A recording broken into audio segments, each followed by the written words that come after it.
Fala galera do canal Flamengo Sem Limites, bom dia, boa tarde, boa noite a todos. Eu sou Eduardo de Souza e este é mais um vídeo para o podcast do canal Flamengo Sem Limites. Episódio número 36, gravado nesta quinta-feira, dia 26 de outubro de 2023. Novo técnico, velhos erros. O Flamengo atuando ontem em Porto Alegre contra a equipe do Grêmio, perdeu de virada pelo placar de 3-2 num jogo extremamente decepcionante do Flamengo sob o comando do técnico Tite. Foi a primeira derrota do treinador que assumiu o comando da equipe rubro-negra há poucas semanas. Esse foi o terceiro jogo sob seu comando e a primeira derrota do técnico Tite comandando a equipe rubro-negra. O Flamengo foi até Porto Alegre enfrentar o tricolor gaúcho dentro dos domínios do tricolor gaúcho na Arena do Grêmio, com um reforço a mais que foi a ausência do atacante Luis Soares, que atua na equipe do Grêmio. No começo do jogo, o Flamengo começou muito bem, o Arrascaeta livre circulando no bloco entre linhas, ali entre a linha de defesa e a linha do meio de campo. A Arrascaeta tinha muita liberdade, por ali construía as principais jogadas do Flamengo dentro de campo. Só que o técnico Renato, como não é bobo, logo corrigiu esse problema e conseguiu equilibrar mais as ações e o jogo ficou à feição do Grêmio. O Grêmio que gosta de atuar num sistema meio que de trocação, com o adversário. O Flamengo em 2021 era muito assim, quando foi comandado pelo Renato Gaúcho, e ontem o Grêmio conseguiu equilibrar as jogadas, equilibrar o jogo. Desta forma, o Flamengo ficou um pouco mais restrito. Um dos grandes problemas do Flamengo dentro do jogo de ontem foi a falta de movimentação de alguns jogadores e uma noite terrível tecnicamente para alguns deles. Podemos citar aqui, dentro do campinho, vou mostrar essa questão da dinâmica dos jogadores. Aqui a gente pode observar que o Flamengo entrou, como eu trouxe ontem no Abre o Jogo, num 4-1-4-1, que variava muitas vezes para um 4-2-3-1, com o Everton Cebolinha, que por incrível que pareça, fez até um bom jogo, se comparado aos últimos jogos que o Cebolinha teve. Mas em contrapartida, o Pedro muito mal, errando praticamente tudo que tentava. E aqui o Pablo também, que substituiu o Fabrício Bruno. Eu comentei sobre isso ontem também no Abre o Jogo. O temor que eu tinha da troca, da saída do Fabrício Bruno por questão de suspensão e a entrada do Pablo no sistema defensivo do Flamengo. Pablo, um rebatedor, errou quase tudo que tentou, entregou várias bolas bobas ao time do Grêmio. Inclusive, o Flamengo errou muitos passes dentro do jogo, mas esse cara aqui, ele é essencial à equipe do Flamengo, é o Eric Pulgar.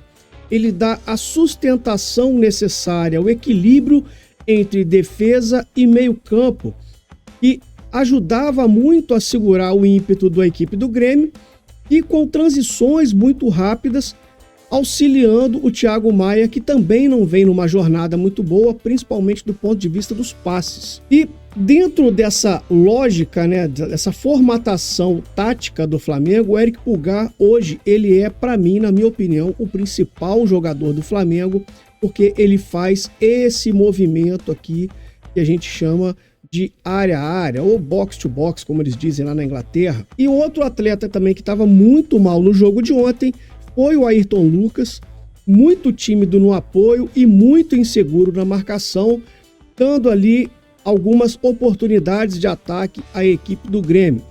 Mas durante o primeiro tempo, o Flamengo conseguiu ser melhor do que a equipe tricolor e abriu o placar com uma jogada individual do Cebolinha, que invadiu a área, ganhou uma dividida e deu um corte no zagueiro, tirou o goleiro e bateu no alto, fazendo 1-0, isso já no final do primeiro tempo, iniciando o que teoricamente seria uma vitória do Flamengo. Era importante o Flamengo sair na frente para jogar toda a pressão em cima do Grêmio. No segundo tempo, para minha surpresa, o técnico Tite fez uma mudança. Ele tirou o Eric Pulgar e colocou o Everton Ribeiro na equipe. Essa, para mim, foi a grande mudança que fez com que o Flamengo caísse muito de produção. Por quê? A saída do Eric Pulgar, que depois a comissão técnica alegou que ele tinha uma virose e não estava 100% para continuar na partida, ela obrigou praticamente o Tite a colocar o Gerson fazendo a função de segundo volante, com o Everton Ribeiro bem aberto, o Arrascaeta aqui por dentro e o Cebolinha aqui. Eu já cansei de falar, o Gerson não é volante. Vou repetir, o Gerson não é volante. O Gerson não consegue dar a dinâmica necessária que um segundo volante tem que dar. Aquela questão de receber a bola de costas, fazer o giro, fazer a transição rápida. O Gerson é um jogador que prende muito a bola e que tem dificuldade na recomposição defensiva, o jogador mais lento, inclusive, do ponto de vista da velocidade mesmo do atleta. E, obviamente, não conseguiria fazer a mesma função do Eric Pulgar. E isso fragilizou o meio de campo do Flamengo, deu espaço à equipe do Renato. E o Renato, que não é bobo nem nada, também foi e fez algumas trocas. Eu tenho aqui, inclusive, a tela sobre as movimentações das trocas das equipes. Como eu disse, aos 46 minutos saiu o Eric Pulgar, no intervalo, entrou o Everton Ribeiro e o Ferreirinha entrou no lugar do Lucas Pesosi. O Ferreirinha, que é um velocista, um jogador do 1 contra 1. Logo em seguida, o Bruno Henrique entrou no lugar do Everton Cebolinha e o Gabriel entrou no lugar do Pedro, correto? Depois, em seguida, o Nathan Fernandes entrou no lugar do Everton Galdino, o Franco Cristaldo entrou no lugar do Kahneman, que o Renato desfaz a linha de 3 zagueiros, e o André Henrique no lugar do João Pedro Galvão. Aí aqui a gente pode observar o que aconteceu. Aos 76 minutos, o Ferreirinha empata com passe do Matias Villaçante. Aos 81 minutos, o Nathan Fernandes marca o gol com assistência do Cristaldo. Aí em seguida, quando o Grêmio vira, o Tite tenta responder. Ele coloca o Luiz Araújo no lugar do Pablo, puxando o Thiago Maia para fazer a função de zagueiro e coloca o Mateuzinho no lugar do De Arrascaeta para tentar dar uma sustentação maior no meio de campo. Não funciona. E aí, aos 86 minutos, o André Henrique, com mais uma assistência do Villaçante, faz 3-1 e o Luiz Araújo desconta aos 89, 3-2, mas aí não há tempo para mais nada e o placar fica realmente 3-2, ou seja, todos os atletas que o técnico Renato Portaluppi levou a campo no decorrer do segundo tempo marcaram o gol do Flamengo. Ou seja, do ponto de vista da visão da partida, o Renato teve uma visão melhor do que a do Tite em termos de jogo. E tem um fator determinante, que é o novo técnico Tite, mas que adotou velhos erros no comando da equipe. Um desses erros foi exatamente apostar no Gerson como segundo volante.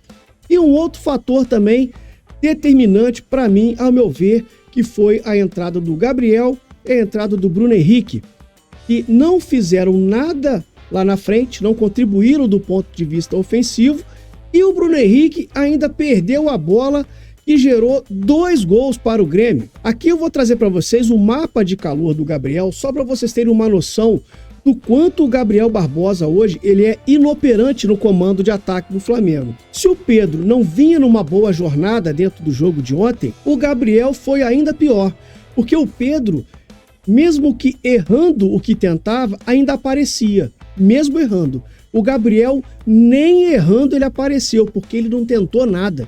Ele foi completamente engolido ali pela defesa do Grêmio e não surtiu nenhum efeito desejado pelo técnico Tite. E depois eu vou abordar também um erro relacionado ao posicionamento do Bruno Henrique. Olha o mapa de calor do Gabriel para vocês terem uma noção. Eu tirei esses dados do SofaScore, que traz dados estatísticos das partidas e também dos atletas que atuam nos jogos.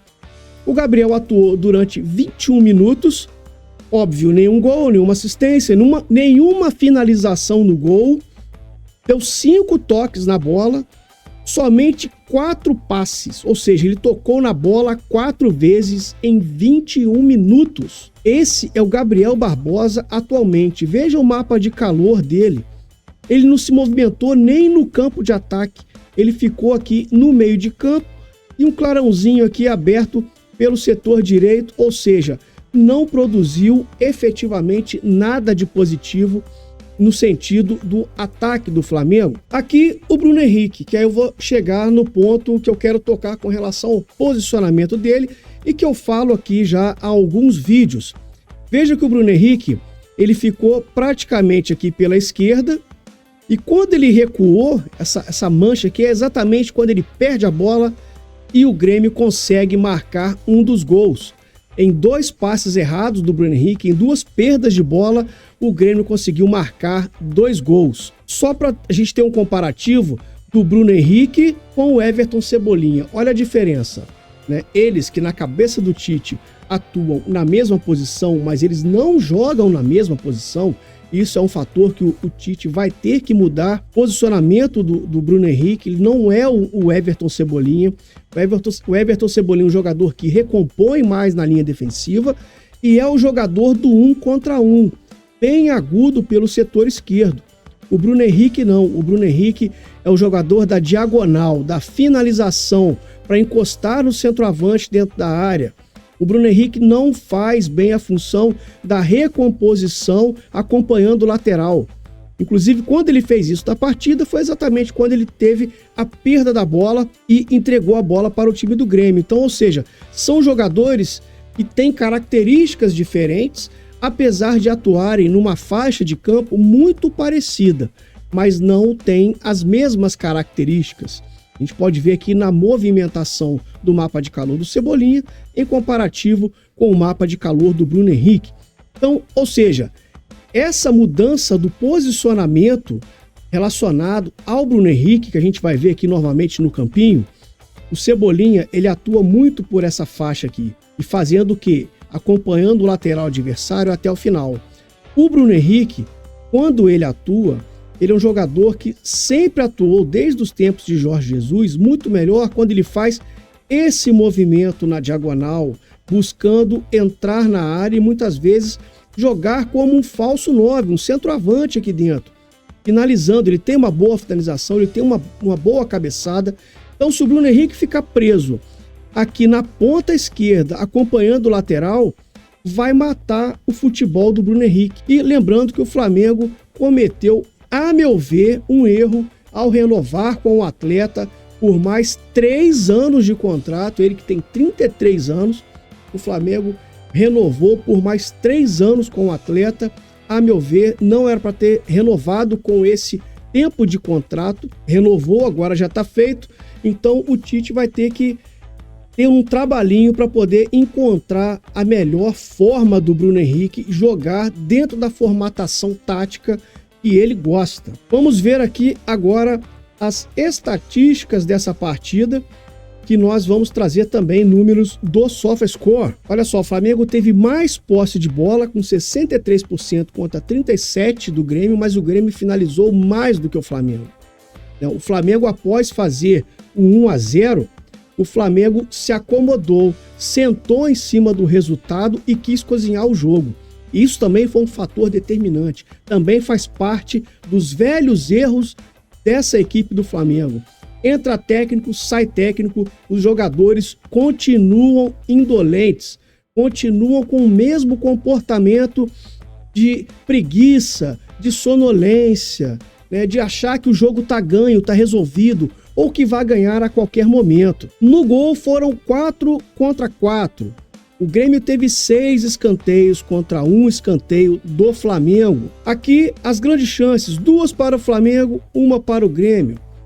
Contra-ataques, o Flamengo contra-atacou uma vez só, ou seja, o Grêmio, quando ele passa a ter um ímpeto maior de ataque, o Flamengo não soube aproveitar os espaços deixados pela defesa do tricolor gaúcho, que marca muito mal, é um dos times que mais tomou gol no campeonato, inclusive. E o Flamengo não teve isso, muito em função da deficiência técnica de alguns atletas nesse meio de campo e no ataque do Flamengo. Poderia citar aqui para vocês O Gabriel, como eu já falei, o Pedro, o próprio Bruno Henrique caiu muito de produção, o Ayrton Lucas que não apoia, o Wesley que estava sobrecarregado ontem, ou seja, o Everton Ribeiro que entrou e não jogou muito bem, o Arrascaeta que sumiu no jogo posteriormente, ou seja, além da questão da diferença, né, tática, tem o problema do desempenho técnico desses jogadores, desses atletas. É um trabalho muito grande que o técnico Tite vai ter, ao meu ver. Ele errou ontem nas substituições, mas isso não quer dizer que ele não sirva, que ele não seja um bom técnico, que já tem que sair, como alguns torcedores do Flamengo, com certeza, nesse momento, já estão dizendo. Aqui nós temos as bolas longas, ó, o Flamengo abusou das bolas longas, tentando fazer uma transição rápida da defesa com o ataque. A bola muitas vezes não passava pelo meio de campo do Flamengo e isso impactou muito na disputa aérea, onde o Pedro se destacava um pouquinho mais do que em comparação com o Gabriel, e também na questão dos passes dados, dessas bolas longas, o Pablo também tinha muita dificuldade em fazer isso. Fabrício Bruno, apesar de também ser um jogador com menos técnica, comparado, por exemplo, ao Léo Pereira, Fabrício Bruno faz esse tipo de bola longa melhor do que o Pablo. O Pablo numa jornada terrível ontem. Um aspecto positivo que eu achei no jogo de ontem foi a diminuição dos cruzamentos do Flamengo. Nos outros jogos o Flamengo tinha cruzado mais de 20 bolas na área. Ontem se limitou a 9 cruzamentos somente. Isso quer dizer que o Flamengo pelo menos tentou trabalhar com a bola mais no chão do que vinha fazendo em outras partidas. Aqui a área do jogo, veja que o Flamengo ficou somente 22% no campo de ataque, contra 32% do Grêmio, 10% a mais, mesmo o Grêmio tendo menos posse de bola do que o Flamengo, e no meio de campo o jogo se concentrou em 46%. A classificação do campeonato após esses jogos de ontem, lembrando que hoje ainda tem Internacional e Vasco que estão jogando. O Palmeiras ontem goleou o São Paulo, foi a 50 pontos, empatando com o Flamengo. O Bragantino perdeu em casa para o Atlético Mineiro, ficando com 52 pontos. E o Grêmio, como venceu o Flamengo, foi para a 6ª posição com 47 pontos. Se coloca ali novamente na briga pelo G4, que é a faixa, né, da classificação do campeonato, que dá a vaga direta para a Copa Libertadores do ano que vem. Agora o Flamengo tem um jogo a mais que o Botafogo e continua com os mesmos 9 pontos de diferença. Agora realmente ficou muito difícil, praticamente impossível de buscar esse título. Já era difícil, agora ficou praticamente impossível, muito em função da incompetência do Flamengo. Se vencesse, botaria uma pressão psicológica em cima do Botafogo, pois a diferença cairia para 6 pontos. O Bragantino também não fez sua parte, perdeu, poderia ter diminuído a diferença para 4 pontos. Então agora realmente fica muito complicado. Praticamente o campeonato está decidido para o Botafogo se sagrar campeão brasileiro em 2023. O próximo jogo do Flamengo ocorre só na quarta-feira que vem, no dia 1º de novembro, às 20 horas, lá no estádio Mané Garrincha, partida válida pela 31ª rodada do Campeonato Brasileiro. Flamengo e Santos vão se encontrar na próxima quarta-feira. Por que o Flamengo não jogará neste final de semana? Porque a partida seria Flamengo e Bragantino. Como o Flamengo bateu pé para jogar no Maracanã, a CBF adiou essa partida, então o Flamengo não vai atuar no fim de semana, só volta a campo, como eu disse, na partida contra o Santos na próxima quarta-feira, no dia 1º de novembro. A meu ver, foi um tiro no pé que a diretoria do Flamengo fez ao não querer jogar com o Bragantino neste final de semana em outro estádio.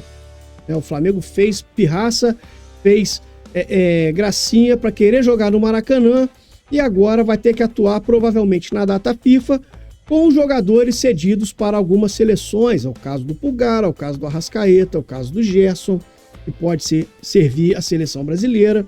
Então, a meu ver, foi um tiro no pé o que essa direção fez ao querer protelar a partida contra o Bragantino. Pedi para vocês, mais uma vez, se inscreverem no canal, acionar o sininho para receber as notificações Deixa o like porque é muito importante e divulgue para os amigos e para as amigas que torcem para o Flamengo, para que o canal possa crescer ainda mais e continuar trazendo bastante conteúdo a todos vocês.